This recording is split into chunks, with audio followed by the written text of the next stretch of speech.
Harvey, how Welcome to today's courtroom drama. Let's watch this video together. Live together. We were together on and off since January of 2018. There came a time, according to your complaint, when you were living together, when you needed a car. Yes, ma'am. And that was in 2020. Yes, ma'am. And at that point, you had been living together about a year and a half. Yes, ma'am. You did what you're not supposed to do, which is just living together. You bought a car together, titled in both your names, and the loan was in both your names. Yes, ma'am. What kind of car did you buy? A 2016 Ford Focus SE. How much was it? After taxes and title, about $14,000. And how much was the loan? $16,000. Why? The tags and title after taxes. Okay. So it was a $16,000 loan. Yes, ma'am. That you both took out. Yes, ma'am. How did you handle the payments on the car? I had the responsibility of the monthly payments. Is that correct, Mr. Diaz? Yes, ma'am. But the total of the loan was $14,000. The price of the car was $12,000. After everything was $14,000. May I see, Yes, please? ma'am. Thank you.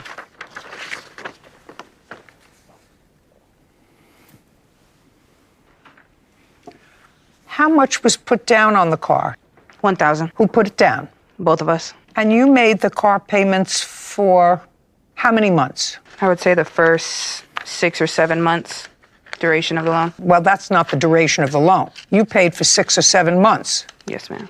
Okay, 6 or 7 months. So you had a certain amount of equity in the car, but the car still had more than half of the loan still outstanding. So far, we correct? Yes, ma'am. Now, it is your claim that when you broke up, you took the car. Yes, ma'am. And it is your claim that the defendant came onto your property uninvited in 2023 and took the car back. Yes, ma'am. Mr. Diaz does not, stop playing with your papers. Okay, yeah, ma'am. Mr. Diaz does not deny that he came onto your property, took the car, had to have it rekeyed, and he took the car on what date? October 17th, 2023. However, Mr. Diaz says that when you broke up in 2021, you couldn't come to an agreement on the car because he's smart enough to know, I assume you are too, that if you broke up, the one who had possession of the car should be the only one on the title and the only one on the loan. We all understand that. Yes. Because we don't want a couple that's no longer a couple, somebody driving around with somebody else responsible for the payment, responsible for insurance. Okay.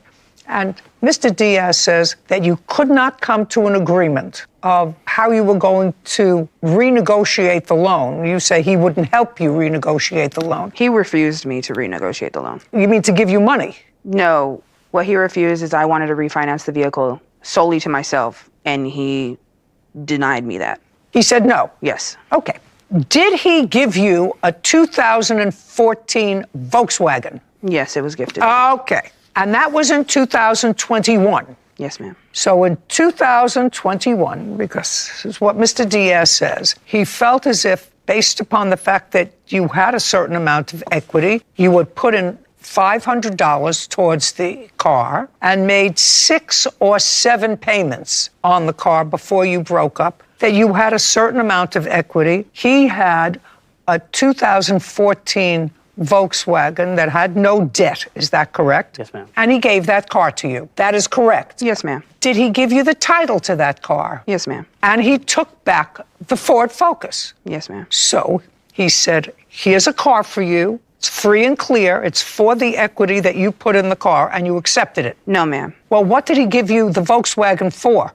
So I could have transportation. He was doing me a favor and gifted me the vehicle. And he took over the payments on the Focus. Yes, ma'am.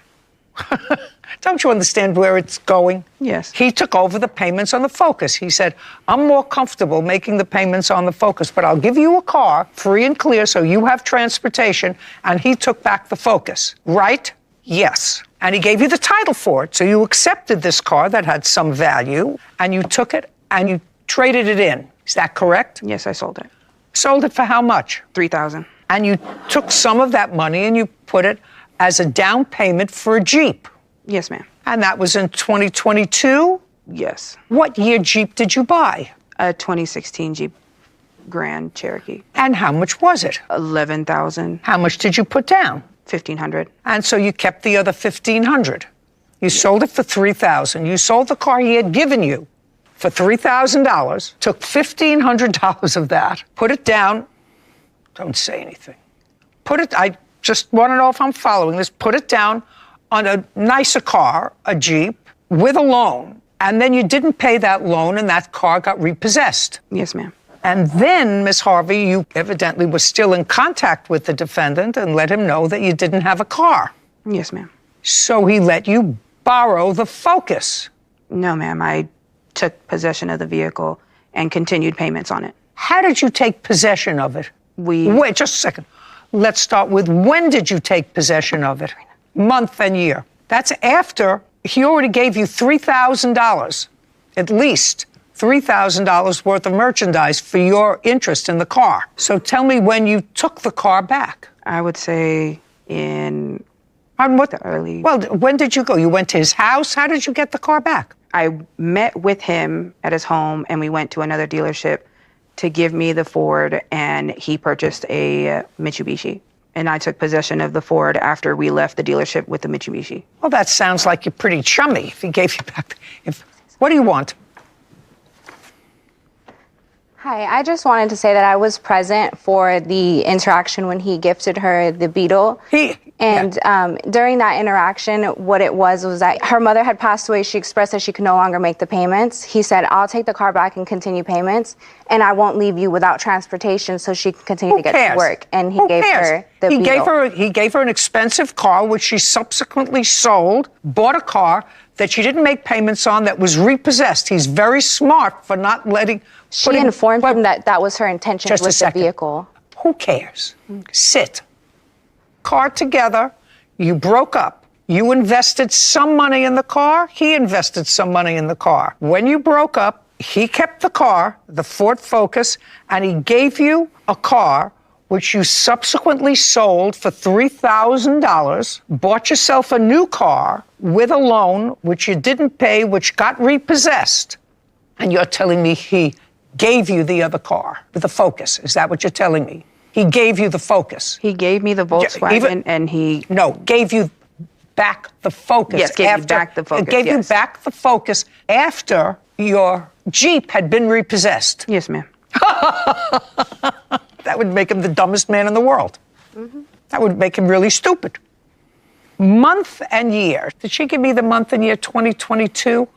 Was it 2022 or 2023? It was 2022 when I got my Jeep. Yeah, so it was 2023 when he came and took the Focus back. Yes. And how long had it been in your possession the second time when he says he loaned it to you because you said you didn't have any transportation? How long had it been in your possession? Since after my Jeep got repossessed. Just a second. Give me the month and year that your July of 2022. So in July of 2022, he gave you the Focus? Yes, ma'am. Is that correct, Mr. Diaz? Doesn't sound right to me. No. We discussed the use of the Ford Focus in towards the middle of December 2022, and she had it until October of 2017 of 2023, which is whenever I went back and... Just a second. Tell me what the discussion was in December of 2022. For her to use the vehicle so she had a means of transportation, and then in me doing that, of course, I would go and purchase another vehicle so I would have a means of transportation. And, were you dating? Mr. Diaz, were you still dating at that time? No, ma'am, not at that time. How often did you see each other? We still had communication through text and everything since... Okay, I assumed you still liked her. Yeah, to some degree, yes. Yeah, I assume so. Okay, so in December of 2022, we discussed her taking the car and using it until... December 2022. Yes. Yes, ma'am. How long was she going to use it? Until she could save enough to purchase a vehicle or otherwise. Okay, and she would make the payments on it? Yes, ma'am. From January 2023? 2023, yes, ma'am. And January 2023 until... October 2023, yes, ma'am. But I was ahead on payments because I was paying more than the minimum, so she didn't have to make a payment until February of 2023, and she paid up to September of 2023. Okay, and what were the payments on the car? $238.10. So far, is that correct? No, ma'am. You said no, man. You want to listen very carefully. He's got very clear records. He said you didn't have to make your first payment until February 2023. In January. January what? Of 2023. January what? January when the 1st, bill was due. January 1st, January 31st, January 15th. The 22nd, You're going to show me. The 22nd of the month is when the bill was due. Okay, so he had made the payments up until the end of January. Yes. And you made the payments until when? From January until September, but I was going to pay October, but he took the car back before I could make the payment. Okay, you didn't make the payment and he took the car back. No, ma'am. Just a second. What was the payout on the car? Because your answer says, Mr. Diaz, that you paid off the car. Yes, ma'am. The final payoff amount was $6,873.99. When did you pay that, sir? October 11th of 2023. Okay, so now you've paid off the car. Yes, ma'am. And tell me why you paid off the car, Mr. Diaz. Because we had it was an ongoing thing where she was trying to refinance the car in her name and not really pay me for any advancements that I made on the payment, any progress that I made on the payment. So I didn't want to take my name off the title without being offered something back because I was ahead on the loan up to that point. So when around that in October, where we had it was an argument that really wasn't relating to the vehicle, but the vehicle dragged me into it. Of course. So you had an argument. What was the argument about? It was about kind of just in general spending habits and. No, you have to explain that to me. What do you have to do with spending habits of each other's? Well, I was also paying for the insurance from December 2022 forward. So I added her as a driver. Okay, so she paid the payment on the car. Yes, ma'am. Which is $200, $200 and some odd dollars a month, and you paid for the insurance. Yes, ma'am. But she paid me, I think, a month or two of those, and then from there, she either wasn't able to make a payment or didn't pay me for the insurance. So you had the use of the car from late January of 2023 until September of 2023. Until October 17th, the day that he took the car. Okay. And so you had the use of a car for a relatively inexpensive cost, a couple of $100s a month. You couldn't rent a car for a couple of $100s a month. And it's clear that the person who spent, if you had to take apart the loan, the person who spent most money on this car is him, right? But I don't even have to get there. I would like to hear your theory. Why in the world would he give you a $3,000, at least a $3,000 gift after you broke up of a Volkswagen, and he kept the car, if not as in for a settlement of whatever you put in up until that time into the Ford Focus? Give me a reason. It wasn't for a settlement, ma'am. He did it out of kindness of his heart, as well as he still loved me, and he gave me the vehicle so I would have a way to go to work. Okay, and so, transportation. Ms. Harvey, you have no case. Your case is dismissed. Now, he's got a counterclaim. He's got the car? Yes, You ma'am. have the car? Yes, ma'am. Good. Is it solely in your name? No, ma'am. The title, when I paid it off, the title came in, so it still has both on the title. Can I see the title, please? Yes, ma'am.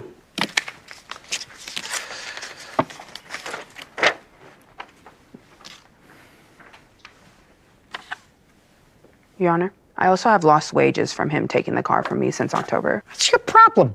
You're a grown woman. If you took advantage of him because he still loved you, that doesn't necessarily mean you're entitled to this car or you're entitled to the lost wages because he took the car. From a layperson's perspective, Miss Harvey, what you did was you had a boyfriend, you bought a car in both your names. It was clearly designated for you as you were a couple. When you broke up, you couldn't make a decision, the two of you, as to how the car was going to get paid off so that it would be separate property. You agree that it should be separate property, right? Yes. Okay. Figure out where she signs over this title.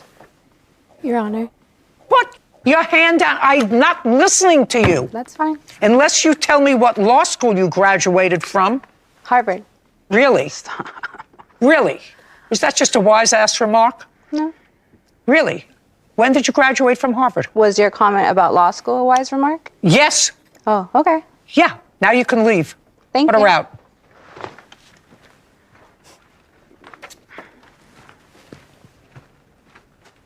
There is no question in my mind that in an attempt to resolve the issue of the car, when you broke up, he kept the car, he made the payments, he gave you a car that was a perfectly reasonable running car that you elected to sell to buy yourself a nicer car. Irresponsible? Absolutely, because you bought a car that you couldn't pay for, and that car got repossessed. And if what you're telling me is you knew that he still cared about you, so he said to you, well, I'm going to give you the car, and I'm going to pay the whole thing off. He paid the whole car off spitefully. No one asked him to pay for the car, car off. Just a second, madam. You were overreaching. Unless there's something about this whole relationship that I think it's on the bottom that she signs it. That's for a lien holder, so I'm not sure. No, it's I believe she was signed the back as seller. Just a second. Remove her name. You know where? Yes, ma'am. And then also have the form so that I can apply for in Texas for. Yeah, she's going to sign both. Where do you come from, by the way? I'm from San Diego, California, and we both live in Texas now. You both live in Texas? Yes. Okay. There was three. She's He gonna may make want to it- show her where to. What? He may want to Just a show her where to second. sign.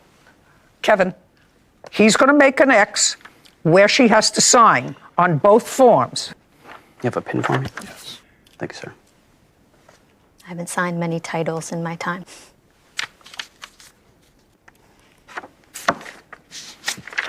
Ms. Harvey, sign it. Both documents.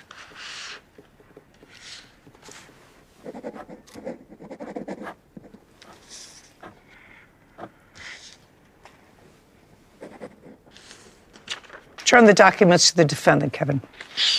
Thank you, sir. Now you paid off the car and now you own it. Yes, ma'am. You have a counterclaim. And the counterclaim is the cost of reclaiming the car and the locksmith cost to change the key. Yes, ma'am. You got the car back, sir. That was your primary concern. The car is now yours. Yes, ma'am. Thank you. The plaintiff paid for, in effect, her monthly use of the car. She got her equity in the car with the 2014 Volkswagen, which she elected to sell. All right.